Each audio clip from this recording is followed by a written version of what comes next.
योगीराम सूरत कुमार, योगीराम सूरत कुमार, யோகிராம் சூரத்குமார், ஜெய குரு ராயா. கடந்த சில எபிசோட்ல நாம தெய்வ திரு ஜஸ்டிஸ் அருணாச்சலம் ஐயாக்கு நம்ம பகவான்கிட்ட இருந்து கிடைச்ச திவ்யமான அனுபவங்கள் எல்லாம் அனுபவிச்சுட்டு வர்றோம். இந்த எபிசோட்லயும் ஜஸ்டிஸ் ஐயா ஷேர் பண்ண ஒரு அருமையான அனுபவத்தை நாம அனுபவிப்போம். ஒரு முறை ஜஸ்டிஸ் ஐயா நம்ம பகவானை பார்க்கறதுக்காக திருவண்ணாமலை போயிருக்காங்க. பகவானோட உட்காந்து பேசிட்டு இருக்கும்போது திடீர்னு பகவான் ஜஸ்டிஸ் ஐயா பார்த்து கேட்கறாங்க. என்ன கேட்கறாங்கன்னா, பகவானோட மூத்த பக்தரான திரு கஜராஜ தெரியுமா உங்களுக்கு அப்படின்னு சொல்லி ஐயாட்ட பகவான் கேட்க கேள்விப்பட்டிருக்கேன் அப்படின்னு சொல்லி ஐயா பகவான்கிட்ட சொல்றாங்க. அப்படி பேசிட்டு இருக்கும்போது பகவான் ஜஸ்டிஸ் ஐயாட்ட சொல்றாங்க. என்ன சொல்றாங்கன்னா, இந்த பிச்சைக்காரன்ட்ட திரு கஜராஜ் ஒரு ஃப்ரெண்டை அனுப்பி இருந்தாரு. அந்த ஃப்ரெண்டு ஒவ்வொரு தடையும் வரும்போது தனக்கு ஃபாரின் ட்ரிப் ஏற்பட்ட ஒரு அனுபவத்தை கண்ணீர் மல்க சொல்லுவாரு. அவர் இப்போ 2 வாரத்துக்கு முன்னாடி வந்தாரு. அவர்கிட்ட இந்த பிச்சைக்காரன் சொன்னேன், அருணாச்சலேஸ்வர் இந்த பிச்சைக்காரனோட காரியத்துக்கு உதவியா அருணாச்சலத்தை அனுப்பியிருக்காரு அப்படின்னு சொல்லி சொன்னேன் அப்படின்னு சொன்னாங்க. அத காதுல ஜஸ்டிஸ் ஐயா வாங்கிக்கிட்டாங்க. ஒரு பெரிய விஷயமா எடுத்துக்கிடல. தன்னை பத்தி தான் சொல்றாருன்னு ஐயா அத நினைச்சு எடுக்கல. அண்ணாமலையரா இருக்கக்கூடிய அருணாச்சலேஸ்வரர் தான் பகவானை ஹெல்ப் பண்றாங்கன்ற இதுல ஐயா எடுத்துக்கிட்டாங்க. அப்புறம் காலங்கள் ஓடுது. நம்ம பகவானும் மகா சமாதி ஆயிடுறாங்க. சமாதி ஆன பிறகு ஜஸ்டிஸ் ஐயா நம்ம ஆசிரமத்து ட்ரஸ்டியா இருக்காரு. அப்ப ஆசிரமத்துக்கு அந்நேரம் ஐயாவுக்கு ஒரு போன் வருது. யார்கிட்ட இருந்து ஒரு போன் வருதுன்னா, பகவான் சொன்னாரு இந்த பிச்சைக்காரனை பாக்குறதுக்கு கஜராஜ் ஒரு ஃப்ரெண்ட் அனுப்பி இருந்தாருன்னு. அவர் கூப்பிடுறாரு. அவர் பேரு திரு ராமநாத பட். அவரு ஐயாட்ட பேசுறாரு. இந்த மாதிரி திருவண்ணாமலை நம்ம பகவான் ஆசிரமத்துக்கு வரணும்னு நினைக்கிறேன், தங்குறதுக்கு எனக்கு வசதி வரணும்னு.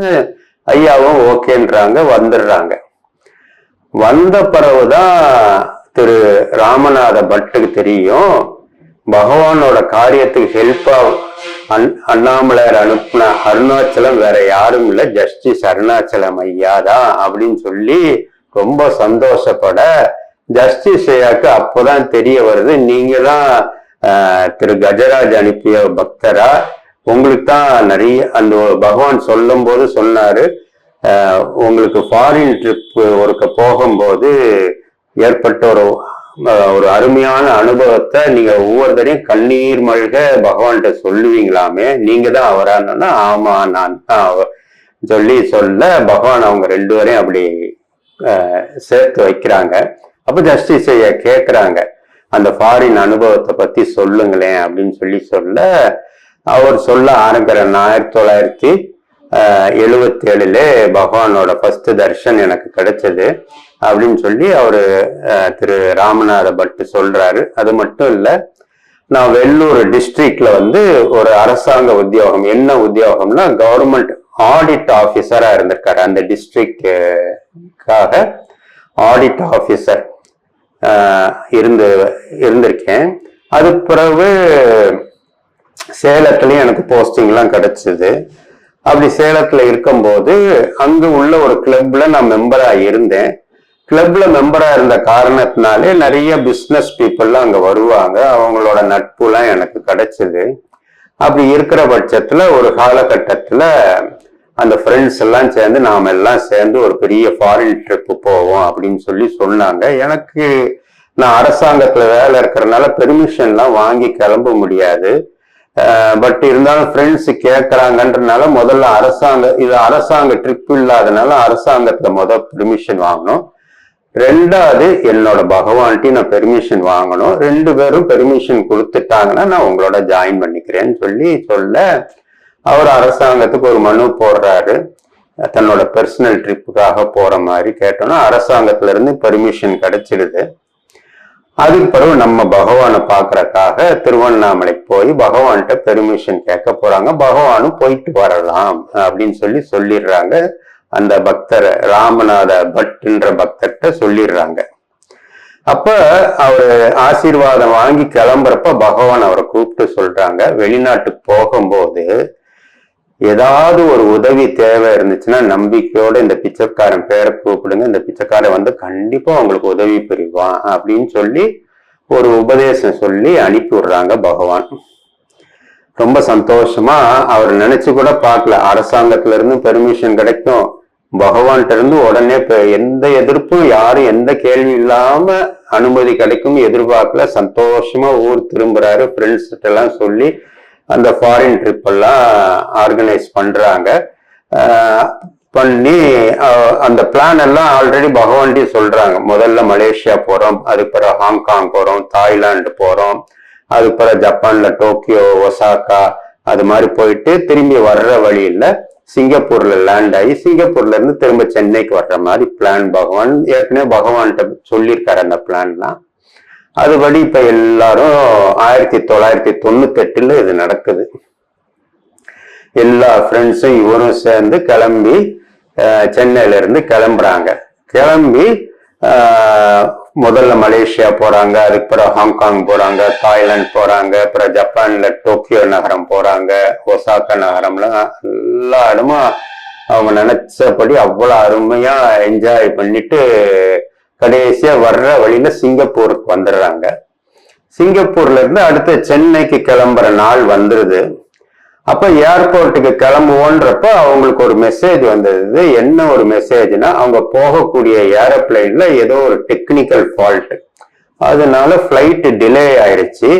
அதனால இப்ப கிளம்ப வேண்டியது சாயந்தரம் 4 மணிக்கு தான் கிளம்பும், நீங்க 3 மணிக்கு ஏர்போர்ட் வந்தா போதும். இந்த தாமதத்துக்கு நாங்க என்ன பண்றோம், உங்களுக்கு ஒரு ஹோட்டல் அகாமடேஷன்லாம் ஏற்பாடு பண்ணி தர்றோம்னு சொல்லி அந்த ஏர்லைன்ஸ் நிர்வாகம் இவங்களுக்கு எல்லாருக்கும் ஒரு ஏற்பாடு பண்ணி ஹோட்டல்ல தங்குறாங்க சிங்கப்பூர்ல. அப்ப சாயந்தரம் வரைக்கும் டைம் இருக்கு அப்படின்னு இருக்கப்ப சிங்கப்பூர் வந்து பொதுவா ஒரு ஷாப்பிங்க்கு ரொம்ப ஃபேமஸான இடம். அதனால அந்த ஃப்ரெண்ட்ஸ் எல்லாம் சேர்ந்து ஷாப்பிங் போவோம் அப்படின்னு சொல்லி கிளம்ப இவருக்கு அதுல அப்படி ஒன்றும் ஈடுபாடு இல்லை. ஏன்னா அந்த அளவுலாம் இவர் கவர்மெண்ட் அதிகாரியா நேர்மையான அதிகாரியா இருக்கும்போது அவ்வளவு பெருசா ஃபாரின் எக்ஸ்சேஞ்ச் கரன்சி எல்லாம் ரொம்ப எடுத்துட்டு போகல. நான் வந்து ஷாப்பிங்க்கு வரல, நீங்க போயிட்டு வாங்கன்னு சொல்லி அவங்களெல்லாம் அனுப்பிடுறாங்க. இவர் ஹோட்டல்ல இருக்காரு.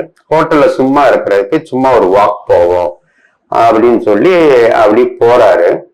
போகும்போது ஒரு இடம் வருது, ஒரு சின்ன பிரிட்ஜ் வருது. அந்த பிரிட்ஜ் வந்து என்ன அப்படின்னா சிங்கப்பூருக்கும் மலேசியாவுக்கும் கனெக்ட் பண்ற பிரிட்ஜ். இவருக்கு அது தெரியாது. என்ன ஆகுது, அவர் வந்து அந்த ஊரோட அழகு, அங்க இருக்கக்கூடிய இயற்கை அழகு, அப்படி கிளியர் ஸ்கை, நீலவானத்தை பார்த்து அப்படி ரசிச்ச மாணிக்கு போறாரு. அழகான பாலம், சுத்தி அழகான கட்டடங்கள், இயற்கை சூழலோட இருக்கு. பாலத்துக்கு கீழே அழகா ஒரு ஓடுது. அந்த நீல வானத்தோட ரிஃப்ளெக்ஷன் அந்த நீர்ல அதுவும் நீளமா தெரியுது. அப்படி ரசிச்ச மாதிரிக்கு அந்த பிரிட்ஜை கடந்து தன்னை அறியாம என்ன பண்றாரு, மலேசியா பார்டருக்குள்ள கொஞ்ச தூரம் உள்ள போயிடுறாரு நடந்த மாணிக்கு, அந்த இயற்கையை ரசிச்சு. அவருக்கு தெரியாது சிங்கப்பூரை தாண்டி மலேசியாவுக்குள்ள வந்துட்டோன்னு. அப்படி இருக்கும்போது திடீர்னு எங்கேயோ இருந்து ஒரு officer, Malaysian officer, immigration officer வந்துடுறார். வந்து இவரை தடுத்து நீங்க யாரு அப்படின்னு கேட்க அவர் பேரை சொல்றாரு. எங்க இருந்து வரீங்க? நான் இந்தியால இருந்து டூரிஸ்டா வந்திருக்கேன், நான் உங்க பாஸ்போர்ட் எங்க அப்படின்னு சொல்லி கேட்கிறாரு. அப்பதான் அவரு வந்து மலேசியா ஆபீசர்ன்றது இவருக்கு புரியுது. இல்லை, நான் வந்து சிங்கப்பூர்ல வந்து லேண்ட் ஆயிருக்கேன், இந்த மாதிரி எங்க ட்ரிப் எல்லாம் இப்படி போட்டு அவர் எல்லா டீட்டெயிலும் சொல்றாரு.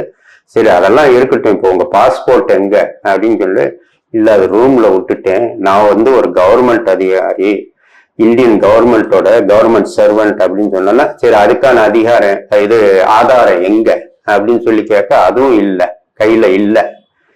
எல்லாம் அங்க சிங்கப்பூர் ஹோட்டல்ல இருக்கிற ஆதாரம் ஃபுல்லா சிங்கப்பூர் ஏர் டிக்கெட்டு, பாஸ்போர்ட்டு, இவர் ஐடென்டி கார்டு எல்லாத்தையும் கேட்கறாரு. எதுவுமே இவர் கையில இருக்க கேட்கக்கூடிய அத்தனை ஐடி ப்ரூஃப்ஸும் சிங்கப்பூர் ஹோட்டல்ல வச்சிருக்கேன்னு அந்த ஆபீசர் நம்புறதுக்கு தயாரா இல்லை.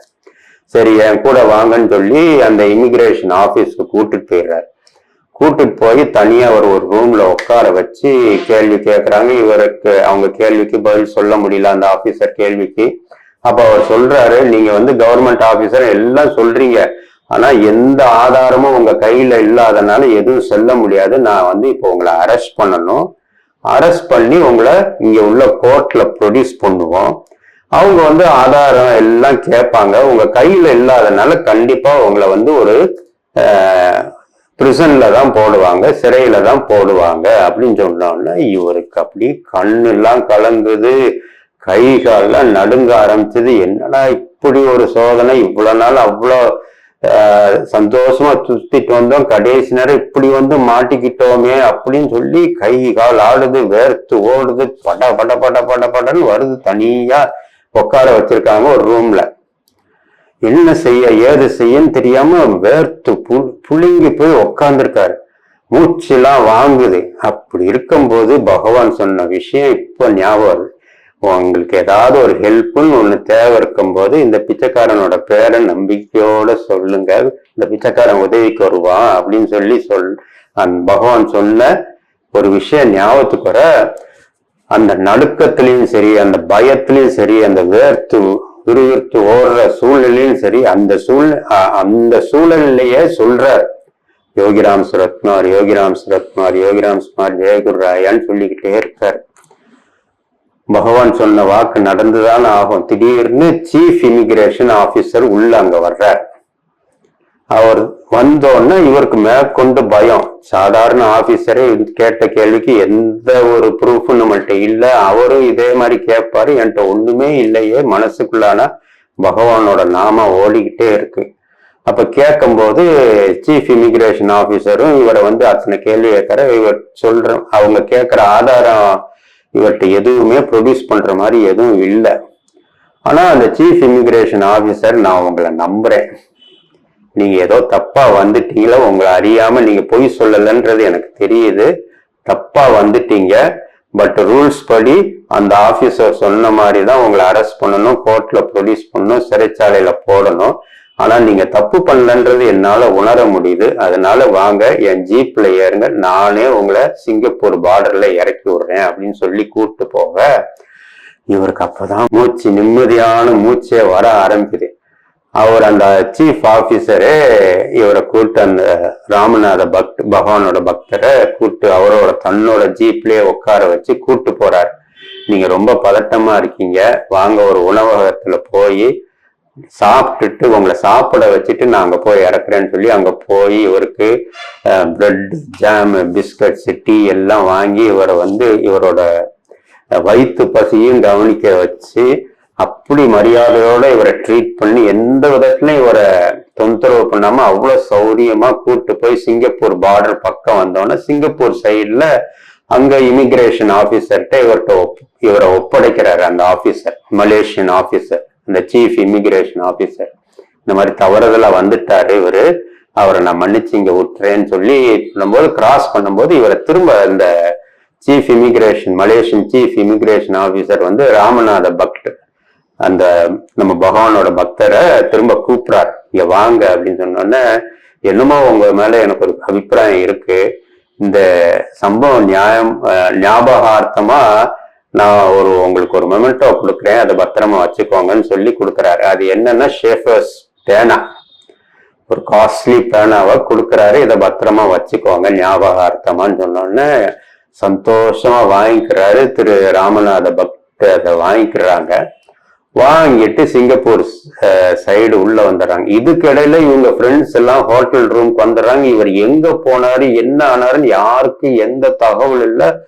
ஏன்னா இவர் வராம அவங்களாலையும் போக முடியாது. ஏன்னா அது ஒரு ஜாயிண்ட் டிக்கெட், ஒருத்தர் இல்லாட்டினாலும் இவங்களும் போக முடியாதனால எல்லாரும் ரொம்ப டென்ஷன்ல உட்கார்ந்துருக்காங்க. ஆனா பாத்தீங்கன்னா அந்த உட்கார்ந்து கரெக்டா 2:45 மணிக்கு இவர் அங்க வந்துடுறாரு. அந்த சிங்கப்பூர் இமிகிரேஷன் ஆபீசரே இவரை இறக்கி விட்டுறாரு. இறக்கி விட்டோன்னு, எப்போ எங்க போனீங்க, நாங்க தவிச்சிட்டோம்னு சொல்லி எல்லா ஃப்ரெண்ட்ஸும் திரு ராமநாத பக்த கேட்க நடந்ததெல்லாம் சொல்றாங்க. அப்போ ஆச்சரியத்தோட கேக்குறாங்க. நல்லபடியா எல்லாரும் சேர்ந்து அவங்க ஏர்போர்ட் அதிகாரிகள் சொன்ன மாதிரி கரெக்டா 3 மணிக்கு ஏர்போர்ட் போயிடுறாங்க. 4 மணிக்கு ஏரோப்ளைனை போர்டு பண்ணி சௌரியமா பத்திரமா சென்னை வந்து லேண்ட் ஆயிடுறாங்க. லேண்ட் ஆன பிறகு வழக்கம் போல திரு ராமநாத நம்ம பகவானோட பக்தர் வந்து டியூட்டியை ஜாயின் பண்ணி தன்னோட ஆபீஸ் பணிகள் எல்லாம் செய்ய ஆரம்பிச்சிடுறாரு. அப்போ ஒரு ஞாயிற்றுக்கிழமை வரும்போது பகவான்கிட்ட போகணும் அப்படின்னு ஒரு ஆர்வம் வர பகவான் தர்ஷனுக்காக திருவண்ணாமலைக்கு வர்றாரு. திருவண்ணாமலைக்கு வந்தோடனே பகவான்கிட்ட சொல்றாரு. பகவானே கேட்கிறாரு, என்னாச்சு உங்க ஃபாரின் ட்ரிப்லாம் என்ன ஆச்சுன்னு சொன்னோன்னா, மலேசியா போனோம், அதுக்கு பிறகு ஹாங்காங் போனோம், ஹாங்காங்ல இருந்து தாய்லாந்து போனோம் சாமி, தாய்லாந்துல இருந்து ஜப்பான்ல டோக்கியோ ஒசாக்காலாம் சுத்திட்டு சிங்கப்பூர் வந்தோம், சாமி கிரேஸ்ல எல்லாம் பத்திரமா வந்தோம் அப்படின்ற மாதிரி மேலோட்டமா எல்லாத்தையும் சொல்லிடுறாரு. பகவான் வந்து விடுவாரா, துருவி வேற ஏதாவது நடந்ததா அப்படின்னு சொல்லி கேட்கிறாரு. அப்படி யோசிப்பாரு. ஏன்னா இந்த விஷயம் இவ்வளவு பெரிய நடந்த விஷயத்த சொல்ல விட்டுறாரு. வேற ஏதாவது நடந்ததான்னு பகவான் கேட்க, அப்போதான் அவருக்கு ஸ்ட்ரைக் ஆகுது, தான் வந்து தவறுதலா மலேசியன் கண்ட்ரிக்குள்ள அறியாமையில நுழைஞ்சத அந்த சம்பவத்தை ஆமா பகவான் அப்படின்னு சொல்லி, நான் பாட்டுக்கு சிங்கப்பூர்ல அந்த ஒரு ஏரோப்ளைன்ல ஒரு ஃபால்ட் ஆனதுக்கு டிலே ஆயிடுச்சு. அந்த டிலே டைம்ல ஒரு வாக் போன்ட்டு நடந்து போறேன். சிங்கப்பூர்ல இருந்து என்ன அறியாம ஒரு பிரிட்ஜை கிராஸ் பண்ணி மலேசியன் பார்டருக்குள்ள வந்துட்டேன் சாமி, இந்த மாதிரி மாட்டிக்கிட்டேன். நான் வந்து கவர்மெண்ட் அதிகாரி, நான் ஃப்ரெண்ட்ஸோட வந்திருக்கேன், அவங்களாம் ஷாப்பிங் போயிருக்காங்க, அதுக்கு உண்டான ஏர் டிக்கெட் என் கையில இல்லை, கவர்மெண்ட் அதிகாரிக்கான ஐடி ப்ரூஃப் என் கையில இல்லை, பாஸ்போர்ட் எதுவுமே என் கையில இல்லை, எல்லாம் ஹோட்டல் ரூம்ல மாட்டிக்கிட்டனால என்னை வந்து தனியா அந்த ஆபீஸ் ரூம்ல கூட்டு போய் அரெஸ்ட் பண்ணுவேன், கோர்ட்ல ப்ரொடியூஸ் பண்ணுவேன், பிரிசன்ல போட்டுவேன்ற மாதிரிலாம் சொல்லிட்டாங்க சாமி அப்படின்னு சொல்லி முடிக்கிறதுக்குள்ள பகவான் வந்து அடுத்த சொல்றாங்க. அப்போ ஒரு சீஃப் ஆபீசர் வந்திருப்பாரு, அவர் வெள்ளை பேண்ட் போட்டிருந்திருப்பாரு, ஆமா பகவான். ப்ளூ கலர் கோட் போட்டிருப்பாரு, ஆமா பகவான். அவருக்கு சட்டையில கூட ஒரு பேட்ஜ் இருந்திருக்கும், அதுல இப்ராஹிம்ன்ற பேர் இருக்குமே அப்படின்னு சொல்லி பகவான் ஒவ்வொன்னா அந்த டீட்டெயில சொல்றாங்களாம். சொல்லும் போது இவருக்கு அப்படி மெய் சிலுக்குது, கண்ணெல்லாம் கலங்க ஆரம்பிச்சிருச்சு. அப்படி பகவான் ஒவ்வொரு டீட்டெயிலா சொல்றாரு. அவர் வந்து நீங்க உண்மையானவர், உங்களை நான் நம்புறேன், நானே வந்து உங்களை சிங்கப்பூர் பார்டர்ல இறக்கி விடுறேன்னு சொல்லி தன்னோட ஜீப்ல உங்களை கூட்டிட்டு போயிருப்பாரு அப்படின்னு சொல்ல, ஆமா பகவான் சொன்னோன்னு அப்படி அப்படி கண்ணீர் நிரம்புது அப்ப அவரு திரு ராமநாத பக்துக்கு. அதுக்கு பிறகு பகவான் அடுத்தது சொல்றாங்க, உங்களுக்கு பசிக்குன்னு சொல்லி ஒரு உணவகத்துக்கு கூட்டிட்டு போயிருப்பாரு, உங்களுக்கு பிரெட்டு ஜாமு பிஸ்கட் டீ எல்லாம் வாங்கி கொடுத்துப்பாரு, ஆமா பகவான் அப்படின்னு சொல்ல, அதுக்கு பிறகு அவர் வந்து அவரோட ஜீப்லயே உங்களை வந்து சிங்கப்பூர் பார்டர்ல இறக்கி விட்டு அங்க உள்ள அதிகாரிகிட்ட விவரம் சொல்லி விட்டுருப்பாரு அப்படின்னு, ஆமா பகவான் சொல்றாரு. சொல்லி முடிச்சோன்னா அதுக்கு பிறகு பகவான் வந்து இதுக்கு எல்லாத்துக்கும் மேல அடுத்தது அந்த இன்னொரு விஷயத்தையும் சொல்றாரு. இது ஞாபகார்த்தமா உங்களுக்கு ஒரு மெமெண்டோ ஷேஃப், அந்த பேனாவோட பேரு கூட சொல்றாரு பகவான். பேனா கொடுத்திருப்பாரேன்னு சொன்னோன்னே சாஸ்தாங்கமா பகவான் காலில் அவர் விழுந்துடுறார். திரு ராமநாத பட் வந்து பகவான் காலில் வந்தது இப்ராஹிம் கிடையாது சாமி, அந்த சீஃப் இமிகிரேஷன் ஆபீசரா இப்ராஹிமா வந்தது சாட்சாத் நீங்க தான் வந்தீங்க, வேற யாரும் இல்லைன்னு சொல்லி விழுந்து பகவான் காலை பிடிச்சு அழுதுருக்காரு. அப்ப அதுக்கு பகவான் வந்து சொல்றாரு, என்ன அழகான ஒரு பதில் பகவான் சொல்றாங்கன்னா, அந்த பக்தரை பார்த்து சொல்றாங்க, என்ன பகவான் சொல்றாங்க அப்படின்னா, தந்தை எல்லா லீலையும் நடத்தி முடிச்சுட்டு கடைசி அதோட கிரெடிட் அந்த பிச்சைக்காரனுக்கு கொடுத்துட்டு போயிடுறாரு அப்படின்னு சொல்லி தனக்கும் அதுக்கும் சம்பந்தமே இல்லாம பகவான் அதை சொல்லி முடிச்சிடுறாராம். இந்த அனுபவத்தை ஜஸ்டிஸ் சிவகாசி பஜனாசிரமம் வந்திருந்தப்ப எல்லா பக்தர்கள்ட்டையும் அவருக்கே உரிய பாணியில அவ்வளவு அழகா எல்லாருக்கும் அனுபவிக்கிற மாதிரி எடுத்து சொன்னாங்க. அந்த அனுபவத்தை தான் இன்னைக்கு உங்களோட ஷேர் பண்ணணும்னு நினைச்சேன். ஜெய் யோகி Ram சரத்மா. Ram Surat Kumar, Yogi Ram Surat Kumar, Yogi Ram Surat Kumar, Yogi Ram Surat Kumar, Yogi Ram Surat Kumar, Yogi Ram Surat Kumar, Jai Guru